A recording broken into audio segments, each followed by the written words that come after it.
we all experience in life a decentralization as human beings, as living creatures. Then somehow when we design things, now we impose a centralization at every single step.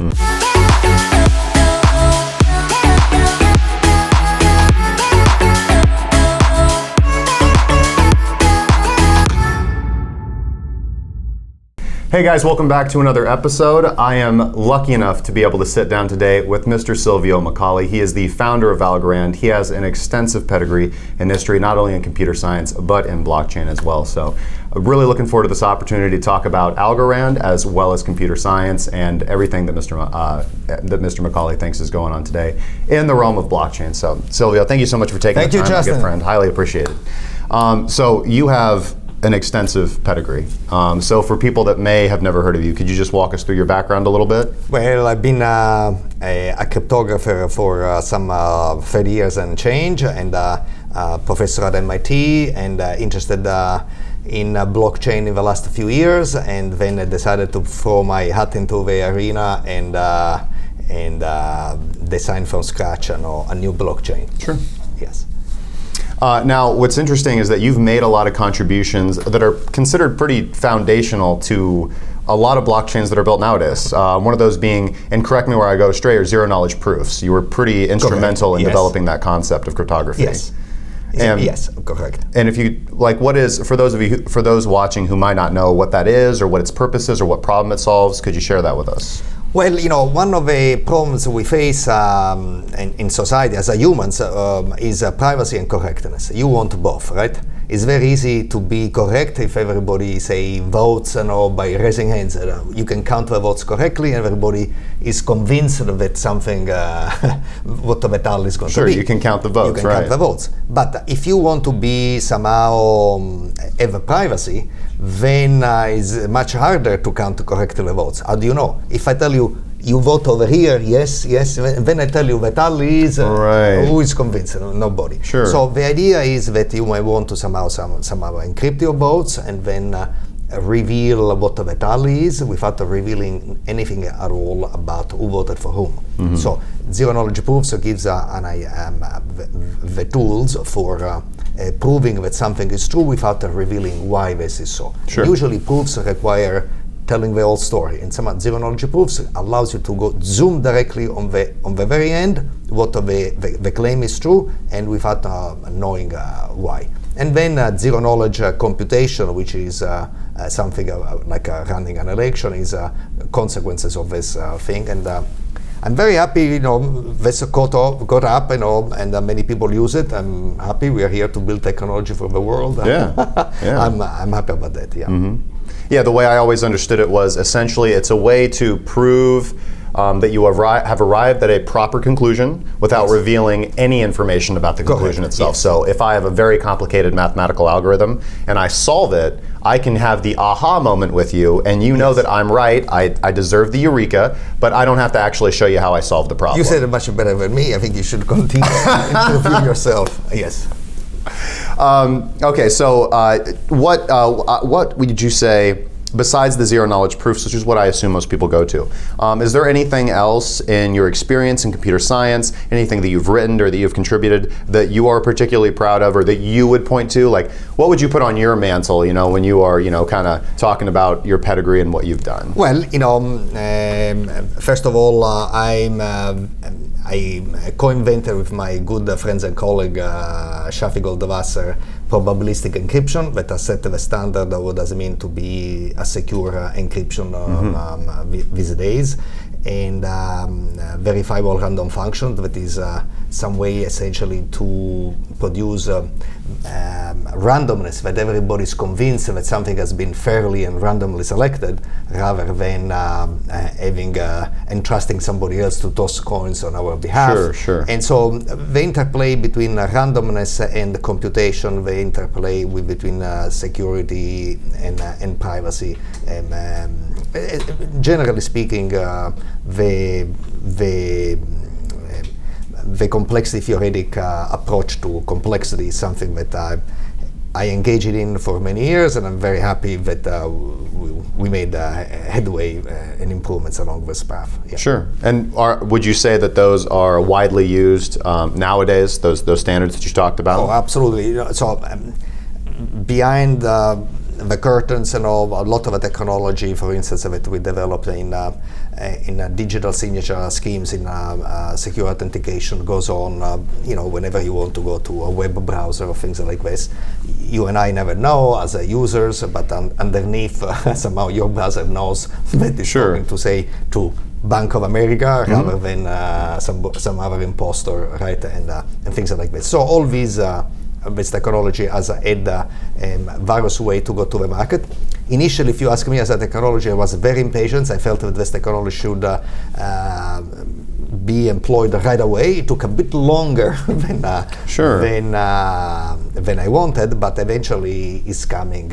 So it's a good lesson for me to learn that sometimes it takes time for technology to take hold. Sure, and kind of reach up to what society needs. Absolutely, yes. So you kind of touched there on your impatience, and I would assume that comes from a desire for what you feel is right or what you feel is important, right? That's what motivates me and everybody else, I hope. Sure. Yes. So what is it, I'd say, what would you say that your approach with all of this is, with everything that you've done in your life, as from a professional and technical standpoint? Like, what has been the overarching goal that you've been pushing towards and obviously moving towards with everything that you've done? I believe that is fostering interaction, and so somehow I believe very much that we are engineered to be social beings, but however, in order to interact with others, we need to have, first of all, the technical means to allow to interact with the right person, preventing an intruder to be part of this interaction. If we don't want this intruder to listen on whatever we say, we want to have trusted interaction. So I want to interact, but I want to be protected. I want to have a safe interaction, and so all this ability to somehow to prove correctness, to prove integrity of the data, to prove that all interaction is. So to me, to have the science of secure interaction is what has been motivating me, because I really believe that we should interact more than not less, and I think that technology should enable us to interact as much as we want with utmost security. Sure. Yeah. And I assume, so where you kind of went from that was you're motivated by the feeling that people need to connect, or people should connect more, and there is a problem.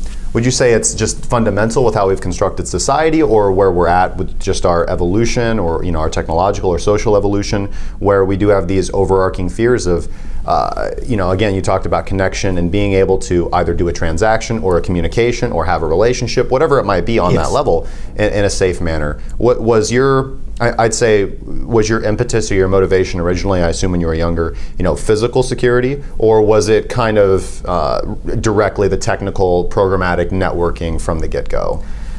No, everything starts, in my opinion, where is with an emotional impetus, and whether any human being, certainly any artist, but I would say any scientist, creativity stems from our desire to solve problems that are very much rooted in ourselves, and the notion of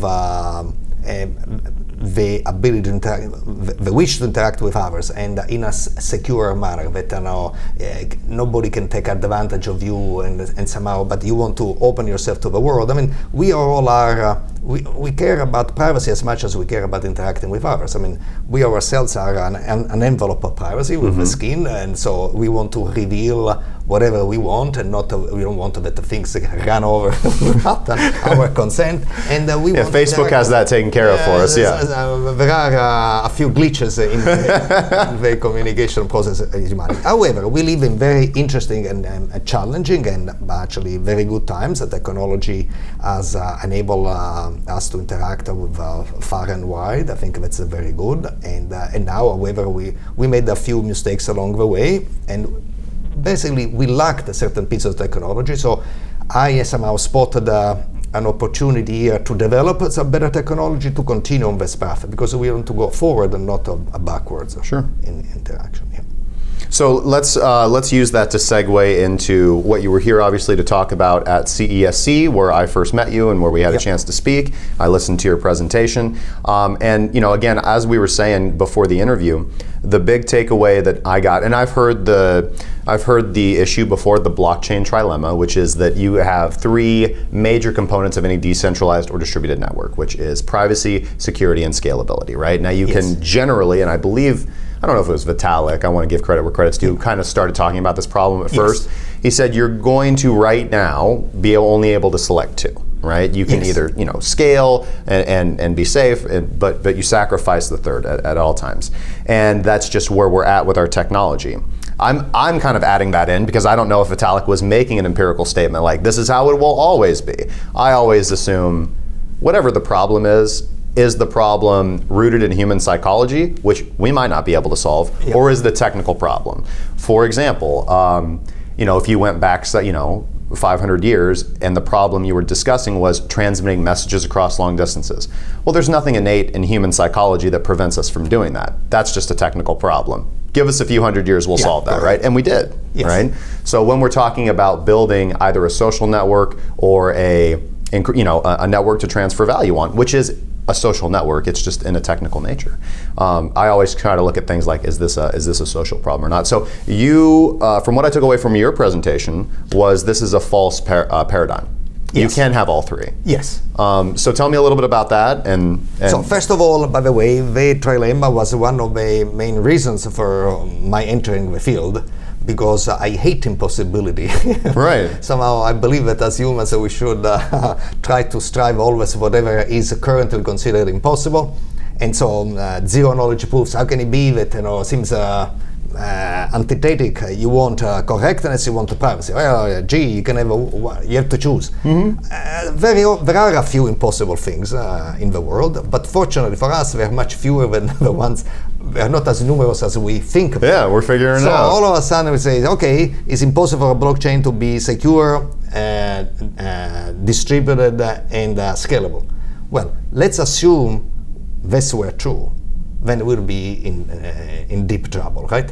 Because if I'm going to be a blockchain by design, right? So you're a customer, you come in and you say, oh, welcome, I give you the blockchain which is right for you. As you know, you cannot have all these three properties. Right. What do you want to sacrifice? Security is a great choice. I mean, nobody wants that, right? If I'm going to say scalability, so you need a blockchain to interact with friends and family? No way. So what is going to be the real victim? It's going to be decentralization. And in fact, that is traditional, has been the victim, because you cannot have all three, people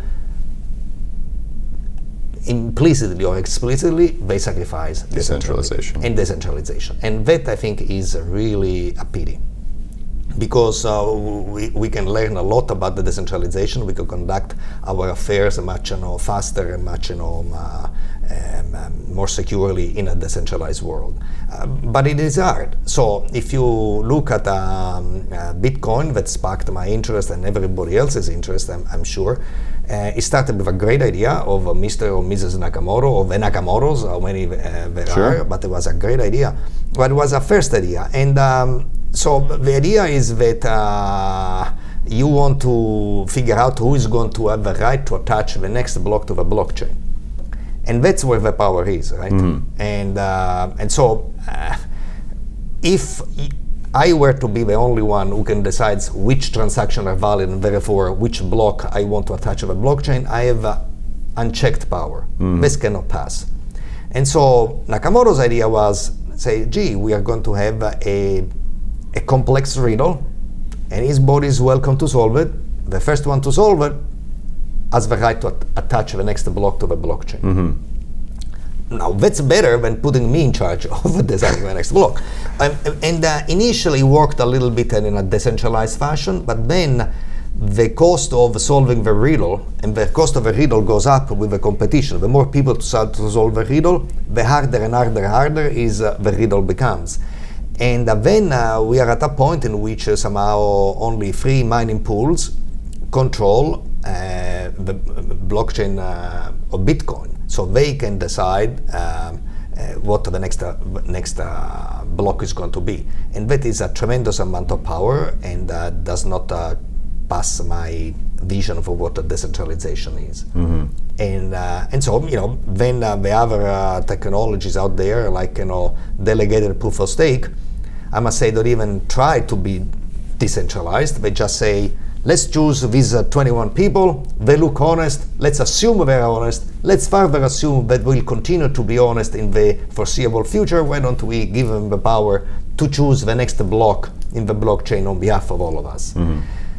So I think that this is centralized from the get-go, because whether it's 21 or 100 even, then it's centralized anyway, right? So a lot of time, even during the French Revolution, the nobility was not 100, it was thousands and thousands, but there were a lot of millions of people instead we had no voice in a matter of government. So that doesn't cut the thing for us. So essentially I'd say, listen, let's try to take this challenge seriously. Is there a way to reconcile enabling all free property, security, scalability, and decentralization at once? And that's I locked myself initially for a few months. That's what it takes me. I'm kind of slow. Just close the door and take all my calls. I call my calls, and somehow I got the initial design for Algorand. Then I was very fortunate to get together a fantastic team, and now the original design has been further improved. Even I'm very much in awe of the way of the performance and which it now operates. And so we started with an idea, we implemented, then we launched we tested with our partners for a while, and then we launched it last June. And so, and has been generating blocks every few seconds in a truly decentralized fashion and secure and scalable fashion. So I think I at the core, somehow you don't have 1,000 people even to choose a block, but rather you have a random self-selected people who choose the block, and they choose one block, and the next block is another random 1,000 users, and the next block is another random 1,000 users. So the system is decentralized because it's not the same 1,000 users who are in charge to choose the block for the next month or week or day or hour, but they change all the time. So, an interesting kind of concept occurred to me, a way to frame the role of the miner in creating the blockchain. Essentially, it seems to me as if the way that the problem exists now is you are giving, obviously, what was the role of Bitcoin in the first place? It was to remove, in part, the fiat authority of a central issuer of currency, right? Yes. And decentralizing, distributing the power around. And with the invention of the blockchain, it seems that we still couldn't get away from that role. Like, you need the role of the imperator, to borrow from the Latin a little bit. You need somebody to be able to fiatly declare that's the next block, right? Yes. And you can't get away around that. You can't, it seems like, and correct me where I go astray here, it seems that the way that Bitcoin, or the Bitcoin protocol, decided to solve that problem was, okay, well, let's just make it really, really hard to become that person, right? So to become that person, you have to solve this complex problem, which, as the currency has grown, has resulted in the increasing expense of mining in a successful or profitable fashion because of the game theoretics built into the system. And so again, the approach is just to make becoming that person difficult, right? That seems to be the way to do it. Because if it's easy, then it's not really valuable. Because if it was so easy to manipulate, nobody would use it because it wouldn't be secure. And Algorand's approach, or your approach that you came up with, was instead of making it hard or physical resource demanding to become that person, which if you look at that from an outset design point, would you say that it's possible that if you design something where it's just going to be really expensive to become that person, you're kind of starting off in a difficult way? Because if I'm a billionaire Bitcoin believer on day one of the launch, and I have all the mining hashing power, and you're a Bitcoin believer on day one, but you've got $10, you don't have a lot of hashing power.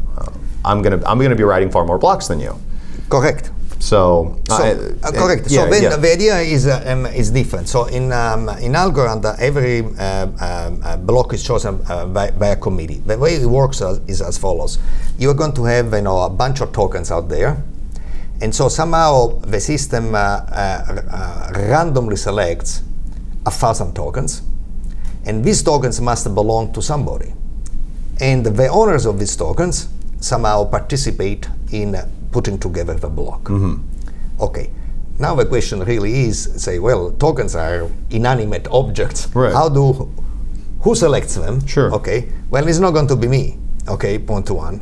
And so the way it actually happens is that they self-select themselves, which sounds a very bad idea. Because what does it mean for a token to self-select itself? It means that you run as soon as a new block is added to the chain, you start asking, is one of my tokens been selected for being part of the committee to select the next block? And so what you do is that you have a miniature, individualized, cryptographically fair lottery that you run for each one of your token, okay? So think of it that you pull a lever of a slot machine, you can only pull it only once, and it's cryptographically fair, meaning that even if you are a nation state with huge resources, you cannot enhance the probability that you win your own lottery. Right. So for every token you have, you pull the lever, and you are going to see if a token is selected or not. If no token of yours has been selected, well, you can say anything you want, but you're not going to participating to the selection of the next block. If one token has been selected of yours, then you get a proof that your token has been selected, and you forward to the network the proof my token is been selected, and here is my opinion of the block, up or down. And if two tokens of yours have been selected, it may happen, then somehow you have 2 votes in this committee. So what happens in Algorand? How do we generate a block? Sure. Okay, there are a bunch of tokens out there. Conceptually, what you want to do is that a random selection of 1,000 tokens, they belong to somebody. These somebody is a part of a committee who generates the block. Okay, but how do we randomly select 1,000 tokens? If it is going to be me, I can select the tokens of my tokens or of my friends, and I'm going to have a lot of power. Instead, somehow these tokens are selected, self-selected, randomly self-selected. Means that for each one of your token, conceptually, what you want to do is you run your own individual lottery in the privacy of your computer without talking to anybody. You pull a mathematical lever, and comes out a winning ticket or nothing. Sorry, you participate the next time to the generation of the block. If you win the lottery, then you propagate to the network your winning ticket together with your opinion about the block. Gotcha. That's how it works. And so let me actually stop a little bit there. So this cryptographically fair lottery is secure in the sense that not even a nation state with huge computational resources can increase your chance to win your own lottery. Okay, that is good. So either you win. Correct me where I'm astray though, but having more tokens would give you more ability to get the chance to win, correct? Yes, but that is actually natural in a system like that, because somehow if you are more invested in the blockchain, you have more reason to make sure that it continues to operate correctly. Yeah. So that is up to the token. Every token has the same level of participation, and let me start arguing that how do we solve the trilemma. First of all, why is this distributed? It's distributed because it's not that the owner of 1,000 tokens are going to be in charge of selecting the block for the next month or week or day or hour, but is one block, 1,000 people, different block, another 1,000 people. It can actually be less if somebody has been, whose token has been selected twice and 2 votes in the committee somehow. Okay, that is distributed. Why is this scalable? How long does it take you to, how much computation do you need in order to run the lottery for all of your token? A microsecond. That is absolutely very fast. And if you win, what do you do? Well, you get a winning ticket, you have to propagate it, and propagate it, another message of your opinion about the block. Is this hard? No. That's why it scales. Now, why is this secure? assume that I am a big, scary, and powerful guy, evil. And what I want to do, I have the power to corrupt at a snap of my finger, any 1,000 people I want in the world. So whom I want to corrupt? The committee of the next block. Right. The next block I will corrupt the next another 1,000. Another right. 1,000. Easy for me, right? But I have a problem. In a system like this, I don't know whom I should corrupt. Should I corrupt you, or this lady on the street, or this other guy in Paris? Who knows? Because I don't know who are the winners of this cryptographically fair lottery that is done in the privacy of your computer. Right. However, once you say, hey, I won, here is my winning ticket, here is my opinion about the block, now these 1,000 winners come forward and they say, oh, now I know who they are, let me corrupt all of them right away. Sure. But guess what? Their messages are virally propagated across the network, their winning ticket and their opinion about the block, and I can corrupt people, but I don't have the power to put back into the bottle what they already signaled. What they already said and is virally spreading all over the network, no more than any government has the power to put back into the bottle a message virally propagated by WikiLeaks. So the system is secure because beforehand I don't know whom I should corrupt, and ex post after the facts it's too late to corrupt. It's too late. Right? So that's roughly how Algorand works. Yeah. Actually, that summation at the end about the security, I like that. That's quite poetic to me. I like the way that you put that. So I like the edit. Now, one question that I do have, I think, is germane to this situation. What is kind of the status of Algorand? You mentioned a patent earlier, and obviously, I would assume that you have patents on some of the computer science technologies that you've invented, or concepts or proofs that you've developed. Yes, but Algorand is an open source project. So okay, that was my question. We have anybody who wants to use our software and products in open source project is able to do so. Okay. If you're going to say, well, I'm an enterprise, I want to use Algorand, I don't want to share with the world anything else. I'm just to take and to private use and get an enterprise license. Right. That's easy. But otherwise, we really believe in everything to be open source, and you're welcome to use it in an open source way. So you guys have a GitHub? But we do, yes. Yep, so somebody could go to the GitHub, clone your repo, and fork your chain right now if they wanted to, right? In an open source way, as long as you want to be open source, yes. Well, that's what I'm saying would they have to receive your permission to do that as the code sits right now, or all the code is on the internet openly? An open source project, you are welcome. It's a whole big family. Let me tell you what our protection against copycats is, okay? First of all, we are honored that some of our ideas have already found the ways in our project, which are open source, our blessing. Am I worried? No. Why? Because Algorand is full of innovation, and this innovation is going to come in waves. This November, we are going to have another major injection of new technology, the blockchain.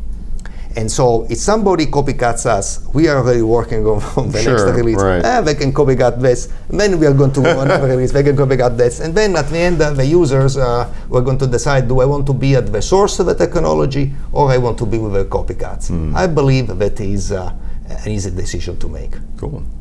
I don't want to press you too much, but you gave me something juicy there. You said you got some new technology coming into the blockchain this November. Can you tell me about that? So we have, as you know, we are going to have, in last June, we are producing blocks and showing the core consensus protocol that I just described, and we produce blocks with very good clip and without any interruption. That's very good. So, and now we can do handle payments. Now we are going to do, you can create your own assets, your own tokens, but a lot of people do it, but we do it at layer 1. So in other words, at the same time, you handle it like a common payment. There is no other complications there, no other further computation, not via a smart contract. Similarly, we are going to have atomic transfers. As you know, the 101, the bread and butter of trading is that you have something, an asset that I want, and I have an asset that you want. Right, sure. And the question is, in our blockchain, I can give you my asset in a few seconds, and then it says, Justin, please, you remember that you had to give me the other asset I wanted, and if you're honest, you give it to me. If you're not honest, you're not. So this required before smart contracts to handle the possibility that both people get what they want. But smart contracts are A, very expensive, B, very slow, and by the way, they're also prone to errors. Lots of millions of dollars have been lost just because of some mistake in some smart contract. The DAO hack is still fresh on everyone's mind. I know, mind, the specter of all specters. And so how do we, what do people do to avoid the smart contract route? Oh, they have an time hash lock system. It essentially means I'm going to transfer the asset. Now you have an hour to give me your asset, such a case the transfer is complete, but if you don't, I can post an abort transaction, which means now I can get back my asset. Thank you very much. Okay, first of all, if everything works, it takes an hour. Second of all, this is not atomic. I go, you go, it's multiple steps. It's not one step. I can retreat after going forward first. But most of all, this is not so secure in my opinion, because if I'm a bad guy, and you give me your asset, I know that if I don't transfer to you what you want, you can abort the transaction. What am I going to do? I'm going to start a denial of service attack. I'm going to bombard you with millions and millions and millions of messages. Yeah. So you can't anymore receive any messages and post any messages. Right. So thank you for your house, Justin. You bombard.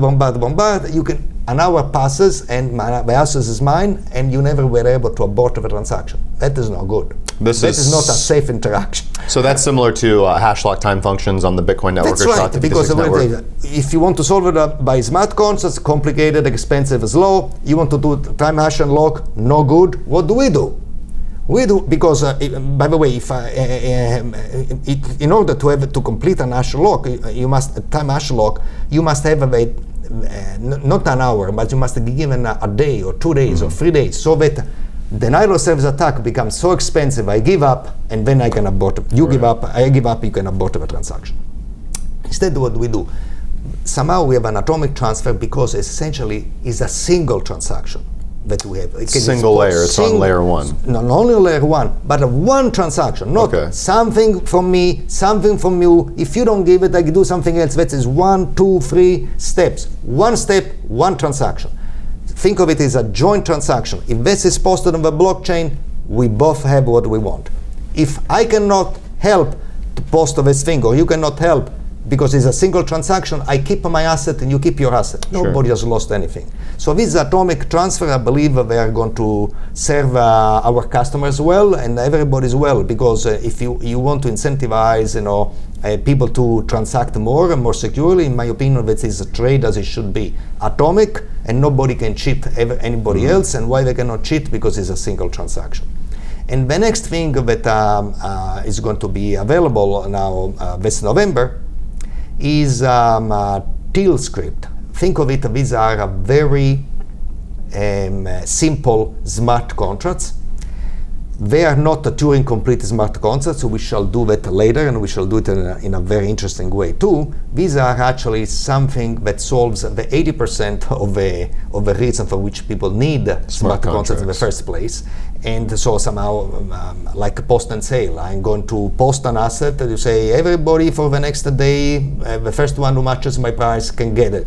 I go to a picnic rather than interacting with anybody anymore. I post this post and sale, and I come back in the evening and I find that, somebody bought it. Good for him, good for her. Meanwhile, I have my money and they have the asset. We can do all kinds of things which are required smart contracts before, and no longer required, but we can handle it at layer one without slowing down the production of the blocks at all, and so we can complete this transaction in a matter of a few seconds in a very secure manner at a layer one. I think it is a good proposition for Algorand blockchain. Sure. Yeah. So solving the most frequent problem first before you get into the more fancy theoretical things like that. Correct. So you are taking a foundational approach to solving the problem that with the Bitcoin white paper proposed, which is, again, creating a distributed, decentralized network that is secure and private, that people can transact value on. Yes. And you're also, also going down the road of tokenization, so we can put assets on the blockchain as well. Yes. But Algorand is designed to be just a better blockchain. It is an entire blockchain system. It is an entire network. Yes, sometimes, I find that we are better off starting from scratch than try to patch something that already exists. It's not one design fits all. Sometimes you have some very good solid foundation, and patching is the better option. And sometimes you have to start from scratch. So in this case, I believe we started from scratch technologically, but I believe that we are all in this enterprise. The fact that there are multiple blockchain, I think, is a good idea, because we must experiment with them to figure out what we want as humanity, what is going to serve our needs.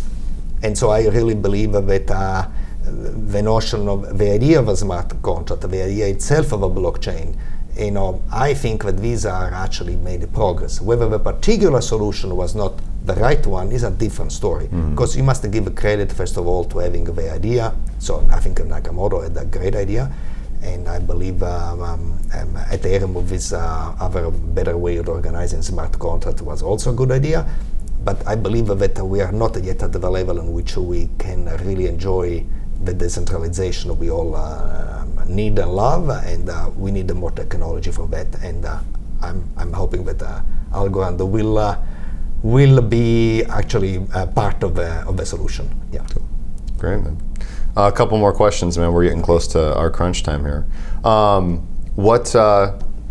From your perspective, obviously you've been involved in the field a long time, and you kind of approach things from a technical computer science perspective. So what would you say are the biggest challenges to, going back to what we said at the beginning of the show, we talked about your general impetus being allowing people to connect, allowing people to, you didn't necessarily say transact, so that would be my word, but connecting in a secure fashion, right? Yes. That's one of the biggest problems facing the world right now from your perspective. What are the biggest barriers or problems in blockchain right now that are preventing people from doing that? Is it just where we're at with technology? Is it because it's so new? Is it because of speculation? Is it because there's a lot of money sloshing around, so unfortunately you kind of get people losing sight of what's important, or what, kind of where are we at, I guess? So I believe we are at a moment of transition. So first of all, there is going to be much better technology available, but it's not a technological problem only. It's a problem of educating people, and so somehow this takes time. It's a question of making the user experience to be very simple, and so somehow very often is too complicated for regular users. And so I believe is a question of knowledge, and we should somehow, there is going to be we are going to against the headwinds of very strong campaigns who want to continue with a centralized world. And it's very easy to spread fear, doubt, and things like this. And I think that everybody who shares this common goal of decentralization, that we think actually the world is going to be more secure if there are less centers of power, so that it's much, you have fewer targets to attack, and we need more technology, but we need to comprehend a little bit better this system, and somehow we have not been doing a good job at that.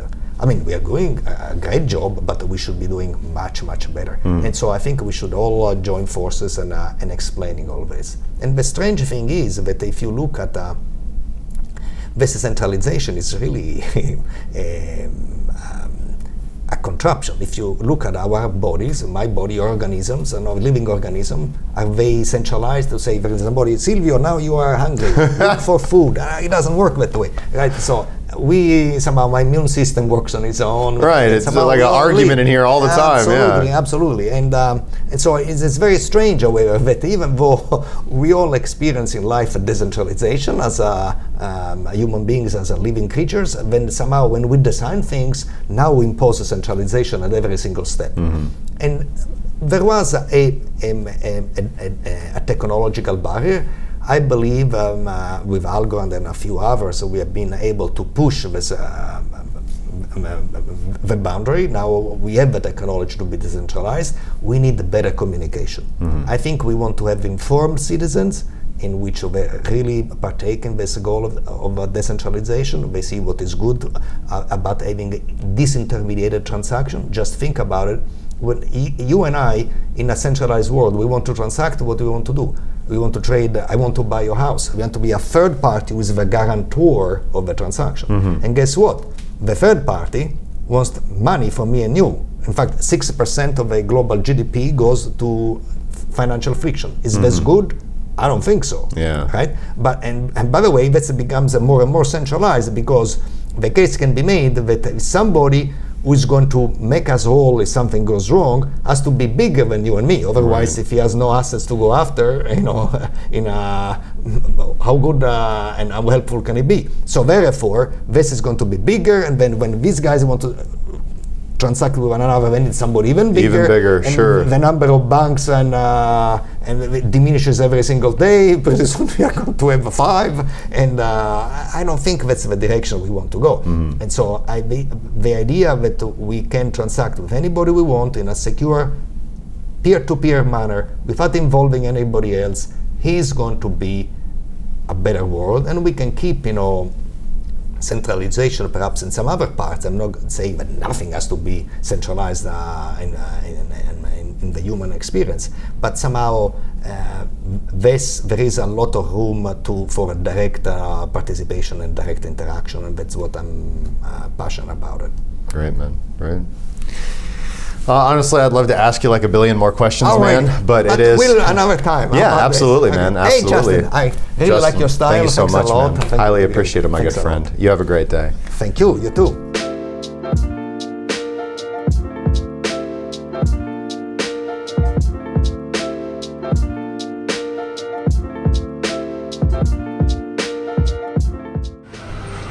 All right, we're over here at the Marriott Marquis. Going to do this interview with Mr. Silvio from Algorand. We're very excited. So, catch you in a few. Peace.